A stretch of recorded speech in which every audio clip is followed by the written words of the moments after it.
Hello, everyone. It's really my pleasure to be here with you all today and be a presenter in this workshop. My name is Doug Dean, and I'm an assistant professor in the Department of Pediatrics and Medical Physics at the University of Wisconsin-Madison, and I'm also an investigator at the Waisman Center at UW-Madison, where my research lab, the Developing Brain Imaging Lab, is based. Today, I'm going to present some of our work that we've been conducting on using quantitative imaging methods to study the early developing brain. And broadly speaking, the focus of our work in the lab is understanding how we go from being a newborn with a fairly limited number of things that we can do to a toddler or a child with a multitude of various abilities and skills. And what's incredible about this development is just how fast this happens over the first 5 years of life. And it's really those first 5 years of life that last with us for the rest of our lives. Now, for parents of children, it may or may not feel so fast, but it truly is remarkable that across these first 5 years, the majority of the domains of our cognition and behavior have begun to be established and develop. Even things that we tend to think about as being later developing, such as our social and emotional skills, have their infancy um, in this early period of life. And so perhaps it's not surprising then that there are also a lot of changes going on with the brain during the course of during these first 5 years. And in fact, it's possibly the most dynamic period of brain maturation that we see, starting with the kind of deep cerebellar regions and extending up into motor, visual, and kind of finally temporal and frontal brain regions. And so what we do in the lab is really understand how this process of brain development occurs across early childhood and how we can link these different things, these different processes of development, link them with developing cognitive maturation and functional maturation. But we also want to understand the various different factors that might influence this brain development, including different environmental, genetic, physiological, and educational influences that help shape these structures and the developmental trajectories that they undergo. And then finally, we of course want to also be able to use this information to try to help understand how how these processes in the brain might be changed with various neurodevelopmental or behavioral disorders that we know occur.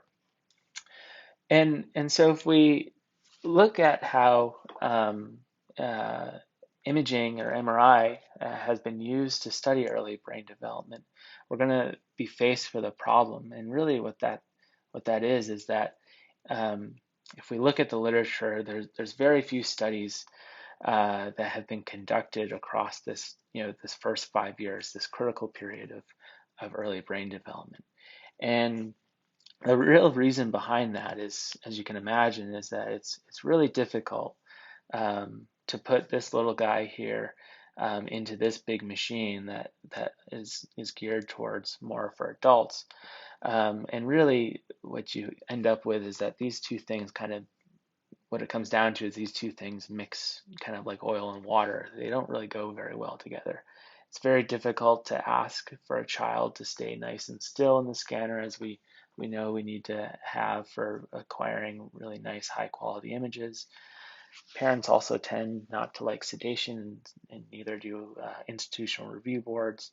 And we know that MRI can be quite loud at times, and so there's a lot of challenges with imaging uh, early infants and children, and you'll end up mostly with ending up with children that are, looks like this and not able to get those successful scans. So we've done a lot of work um, to kind of combat these challenges, and particularly we've done a lot of work on developing different strategies for imaging children during natural sleep. So we have families come into our research center where we have different nursery rooms set up, as you can kind of see here. And then we have the parents and families go through their normal bedtime routine where once the child is asleep, our research team kind of comes in and using some of our strategies that we've developed, position them into the scanner, and get them all situated to go. So we also use various different sound attenuating methods. For instance, we have a in-bore insert into the bore that is a sound attenuating material that helps with the acoustics of the MRI scanner, as well as ensuring to put ear protection and noise canceling headphones on the babies while they're asleep as well. All of this is done in the pitch black of the scan suite. So again, trying to avoid light from waking the babies up as well, and being able to get that successful scan. And here's just kind of our process. So again, we have this kind of nursery room that we set up for the families when they walk in. So they can kind of go through that normal bedtime routine. Once the baby's falling asleep, they fall asleep on this kind of little removable bed that we have, that we've created out of kind of like a mattress pad, and then also they fall asleep on top of an infant immobilizer that allows us to kind of swaddle the baby and keep them comfortable throughout the duration of the scan. Once they're asleep, we're able to move them into the scanner room and position their head into the head coil, and again, ensuring that we have kind of the proper noise canceling headphones, and also ear plugs or little mini muff covers that again help attenuate and reduce that sound and help keep the babies asleep. And then into the scanner they go. Now we do some, once the children are about 4 years of age, we do also train them to go into the MRI scanner awake. Prior to kind of that imaging session, we do have a mock scanner that we train and simulate that MRI experience with the children, helping them to practice laying nice and still, but also getting them used to that MRI environment. So this is how we actually go about running our scans, which again is a bit different than just being able to have an older adolescent or adult just kind of be told to lay nice and still. There's a lot of prep work that goes into being able to scan these children and acquire, like I say, high quality data. But like I said, this is also this early period of development is also one of the more dynamic periods of brain maturation, and so there's a lot of underlying processes that are happening during this time.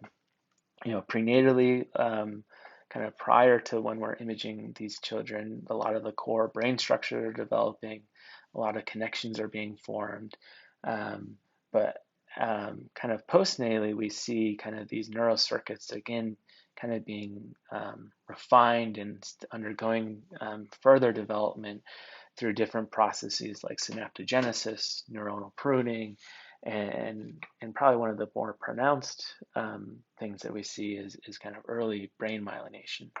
And so and this is the process that my lab is really focused on, is this process of white matter development and myelination. And we know that this process is fundamental to early brain development. You can kind of see this process occur both in our imaging metrics, but also through some histological work that is done a while back and following and tracking kind of that process of myelination. So very early in development, there's very little myelin in the brain, but over time, as we learn and grow, this process of myelination occurs with that. And actually, this spatiotemporal pattern of white matter development, that is, the regions in the brain that are developing at the times as we're learning different skills, tend to follow a similar type of pattern. So early in development, as our kind of motor and visual abilities are emerging, those are the brain regions that are beginning to myelinate. And as we kind of continue to develop and grow, those areas further develop and myelinate. Now, another issue that we have is that the majority of our MRI images are inherently qualitative. That is, we can acquire MRIs to take really nice pictures of the brain or other parts of the body, but usually these don't provide quantitative information. Really, we can use these to look at changes in contrast or detecting different lesions, but they don't give us actual quantitative measurements. And in general, these we know that the MRIs can really depend on many different factors, including specific parameters and settings on the scanner, as well as other properties of the underlying tissue, like the T1 and T2 relaxation times. But we also know that we also understand how the MRI signal depends on these various factors, and so we can move MRI from a process of just picture taking to a process of measurement, where quantities can be tested to see if they lie in a normal range and be tracked over time and see how they change over time. And really, this is the basis of using quantitative MRI or using MRI to make quantitative measurements and quantify different tissue parameters, in this case in the brain. And there are many types of quantitative imaging techniques that I'm sure that we're all familiar with, like diffusion, tensor imaging, or quantitative relaxometry, and I'll discuss some of these a bit further on. But really, the benefit or kind of this allure of quantitative imaging is really that these types of measurements should be providing consistent and measures that are independent of a various scanning manufacturer or acquisition strategy, a sequence of parameters. Now, we do know that there are some of these dependencies certainly there, but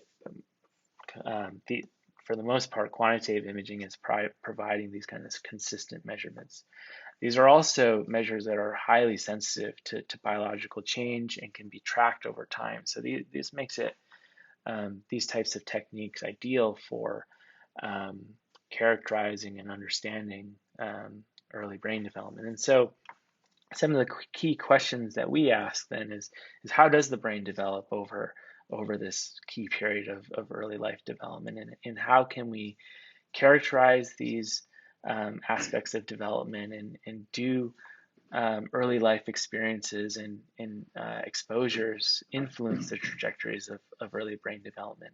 And then also, can we begin to think about using quantitative MRI to provide insight into different neurodevelopmental and neuropsychiatric disorders, such as autism spectrum disorder or Down syndrome and others. And as I mentioned, one technique that is used, is quite common to be used, is diffusion tensor imaging, which we know diffusion is the movement of water molecules, and in the brain it can be restricted by different tissue boundaries, membranes, or underlying microstructure.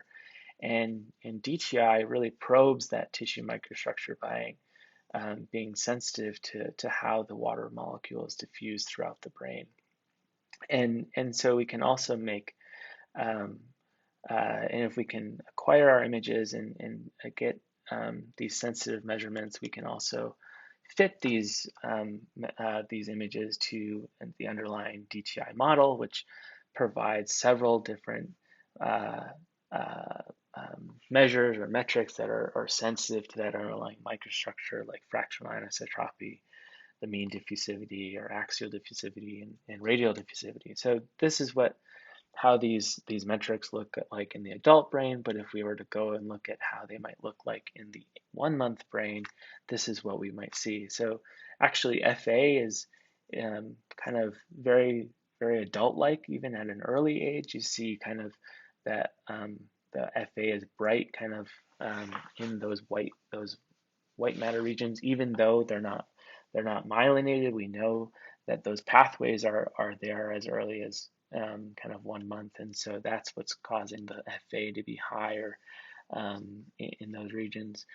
But again, we kind of see very different patterns of these images when we look at the other measures. Specifically, if we look at radial diffusivity, we actually see kind of that restricted or lower radial diffusivity the radial diffusivity kind of in the internal capsules and the corpus callosum. And again, thinking about the developmental timeline, we know that those areas are beginning, some of the first to begin to myelinate. So this also is somewhat suggesting that radial diffusivity might be a slightly more sensitive measure of kind of that early myelin development than, say, some of the other diffusion tensor metrics.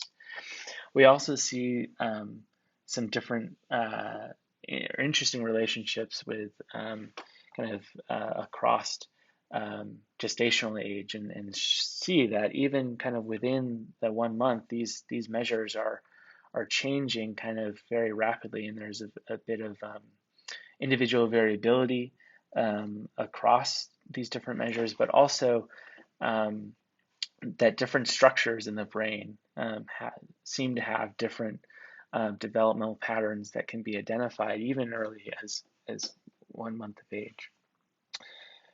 However, we also know that with DTI, there's several limitations, and so specifically is that DTI metrics, so FA and RD, AD, while they are extremely sensitive to the microstructure, they're not specific. So you could have different changes in these measures reflecting different processes in the brain. And so there's been several advancements in this area, and specifically one more recent model, diffusion model, the Neurite orientation, dispersion, density imaging model, attempts to model the diffusion signal as being part of three separate components, three separate types of diffusion. So you have an intracellular type of diffusion, which represents a restricted diffusion, kind of being modeled as diffusion occurring kind of inside the dendrites and axons. You have an extracellular compartment, which is an anisotropic diffusion, which is hindered by kind of cell bodies in the extracellular environment, and then an isotropic diffusion compartment that is kind of like a free water or cerebral spinal fluid compartment, so representing kind of free water diffusion. And the parameters that we kind of can model and measure from this NADI model aim to provide an increased specificity toward kind of the neurite density and the dispersion of axons within the white matter microstructure, kind of known as the orientation dispersion index. And if we look at these measures in the early developing brain, we see that ODI, or the orientation dispersion index, kind of in early developing brain regions that we saw with before, kind of reflect kind of the early organization and that low dispersion of of white matter. Tracks further out from the center of the brain. So kind of later developing tracks, we see having higher ODI values, kind of indicating of kind of a less mature white matter. And then also we see kind of across even the first kind of 5 years of life, we see these developmental patterns and changes in the neurite density measures and others, kind of reflecting those developmental patterns, that those spatial temporal patterns of developing kind of internal capsules in the middle of the brain and then kind of developing further out. And they really reveal that these developmental patterns are highly nonlinear over this time, increasing, in this case, logarithmically with age. And we've also done some work highlighting and examining how these measures are sensitive to early brain developmental measures. One specific study that we recently performed was looking at associations with prenatal maternal depression and anxiety symptoms, and we see that even early, so prenatal measures are indicating different associations with these microstructural measures, and particularly we see kind of higher diffusivity measures being associated with higher levels of prenatal depression and anxiety, and also these higher prenatal maternal depression and anxiety measures are associated with kind of a decrease in neurite density across different um, uh, uh, areas of the white matter, including the superior, middle, and inferior frontal gyrus, and kind of anterior and superior corona radiata. And then also, when looking at differences between males and females, we see that these patterns actually are differently associated, kind of in males and females, again across different brain regions. Like I said, while the diffusion-based imaging measures are really great and sensitive to white matter and changes in myelin, what we really want to try to get at is being specific to myelin. And so we also use an alternative technique, what's known as multi-component relaxometry, to look at these different things. And the idea behind multi-component relaxometry is that if we were to zoom into a voxel, kind of like the naughty model, there's different microstructure within this voxel, and each of these will have different magnetic resonance imaging properties, such as like the T1 and T2. And so we can kind of, again, think about modeling this um, as three compartments, one being this kind of myelin water compartment, one being an intracellular water compartment, and then an extracellular water. And again, each of these are going to have slightly, different T1 and T2 relaxation times, and we can think about how we could actually model this and try to decompose our observed MRI signal into these different water compartments. And this is the basis of multi-component relaxometry. And specifically, we in the lab have used a technique known as McDespot, or multi-component driven equilibrium single pulse observation of T1 and T2, which provides different measures of the tissue microstructure. And specifically, what we're interested in is in the myelin water compartment. And when we look at this and we apply this to the early developing brain, we immediately kind of see, so on the left here we have our T1 weighted image, and then on the right is the myelin water fraction, which is really the measure of interest from these multi-component relaxometry techniques. And we can kind of see immediately here that our myelin water fraction technique is much more specific to myelin content than other measures that we've seen. So and we know that because we only see signal in our myelin water fraction really in those areas of the brain that are myelinated. You can see those areas in the T1 weighted image as well with the hyperintensities, but really it's nice and specific with our myelin water fraction. And if we look at now 1 year of age, we see how much that myelin water fraction has increased, and again reflecting those changes, similar changes that we see in the T1 weighted image. And if we look at kind of image kids across different ages of life, we see those just how that myelin water fraction is changing over time and really reflecting that rapid development just within the first years of life. And then if we look out into the first 5 years of life, we can kind of see that, again, that rapid progression of myelin happening across those first 5 years. Now we can go even a step further and begin to look at those developmental trajectories or patterns in these different brain regions, and we see that these patterns are highly nonlinear, and we can begin to use predictive modeling to test out how, and examine these patterns patterns of development, and begin to characterize these patterns using different models. And what we find is that these trajectories actually follow a kind of a nonlinear sigmoidal pattern that is characterized by kind of a modified Gompertz model. And so we can use this model not only to characterize, growth curves from different brain regions, but actually if we take different individuals at different ages, we can actually do this kind of modeling process across the whole brain and actually begin to model and predict what kind of the myelin water fraction should be at a given age. And actually, when doing this, our model estimates actually agree really well with what we measure in the lab. And again, we can look at different associations here with different aspects of the biology, behavior, and experiences. And again, we see these images are the myelomotor fraction is also, again, highly sensitive to other environmental factors. So we've begun to look at different associations with the gut microbiome and see some really interesting relationships with different types of phyla and how those phyla are changing over time.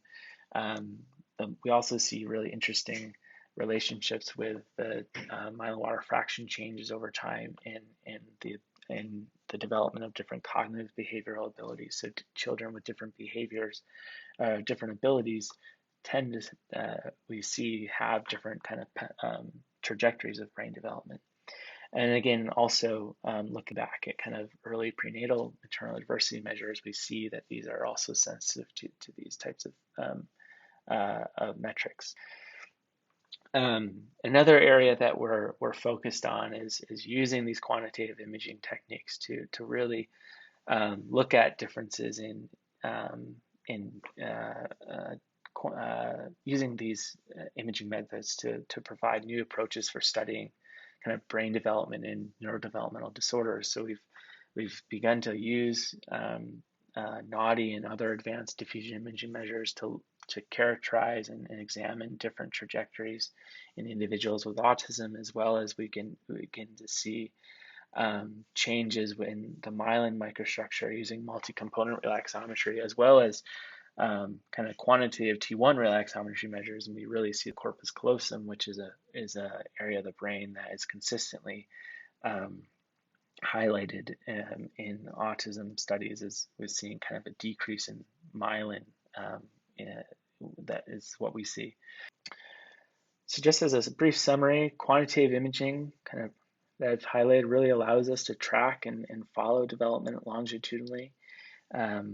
Using these types of methods, we can begin to map out that kind of trajectory of neurodevelopmental relationships and begin to quantify these patterns that will allow us to be able to make the comparisons with other populations. And what we see is that these patterns are highly dynamic and follow nonlinear trajectories across the first years of life. It follows this kind of central to peripheral, posterior to anterior developmental gradient. And we're able to, having acquired these data, be able to begin to make predictive models based off of this as well. We do see kind of differential development associated with different cognitive abilities, as well as these patterns being influenced by various early life patterns, such as exposure to maternal depression, and we're beginning to explore other areas in this as well. And then also, overall, we can use quantitative imaging to help investigate when and where suspected differences in neurodevelopmental disorders might first arise, and then also be able to track how those differences might change over time. So I want to just thank everyone, all my amazing collaborators and lab members that really help really do a lot of the work that I'm able to present here with you today. I definitely want to thank all of our funding sources, and also a special thanks to all of our families and participants in this research. This takes a lot of time on their effort to really time and devotion on their effort to really get these high quality images. So we can't thank them enough. Thank you.